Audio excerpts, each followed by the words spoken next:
এই মেকআপ লুকের পুরো টিউটোরিয়ালটা তোমাদের সঙ্গে শেয়ার করছি, তোমরা পুরো ভিডিওটা একদম শেষ পর্যন্ত দেখো। প্রথমে মেকআপ শুরুর আগে ফেসটা ক্লিন করে নিলাম, তারপরে টোনার, ময়শ্চারাইজার, প্রাইমার ইউজ করলাম। কিছু কিছু প্রোডাক্ট আমি রিজনেবল ইউজ করেছি, আবার কিছু কিছু প্রোডাক্ট আমি হাই রেঞ্জের ইউজ করেছি। খুব শর্ট টাইমের মধ্যে এই মেকআপটা আমি ক্রিয়েট করেছিলাম।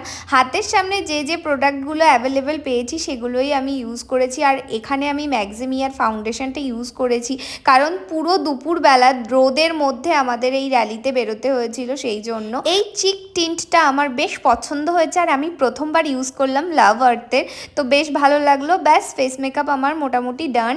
এরপরে আমি আইব্রোটা কম করে নিয়েছি। আইব্রোতে আমার কোনো কালার অ্যাড করার প্রয়োজন হয় না, কারণ আইব্রোটা আমার ন্যাচারালি ভীষণ সুন্দর। এবার একটু কন্ট্রোল আর ব্লাশ দিয়ে আমি চলে গেলাম আই মেকআপে। আই মেকআপটা একদম সিম্পল করেছি।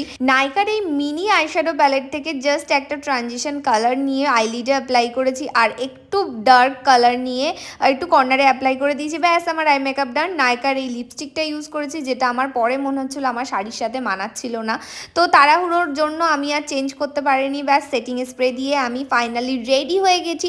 এবার ঝটপট কমেন্ট বক্সে গিয়ে জানিয়ে দাও আমাকে কেমন লাগছে এই লুকটাতে। সাদা শাড়ি, ইয়েলো ব্লাউজ আর একটা ছোট্ট হার পরে আমাকে এই লুকটাতে কেমন লাগছে কমেন্টে জানাও। র্যালিতে যখন হাঁটছিলাম তখন এই শটটা নেওয়া, তো সেটাও প্রায় সন্ধ্যের আগের মুহূর্তে, তখনও আমার মেকআপ কিন্তু অ্যাজ ইট ইজ আছে। ভালো ভালো কমেন্ট করে আমাকে ইন্সপায়ার করো, তোমাদের জন্য আরও মেকআপ টিউটোরিয়াল দেবো।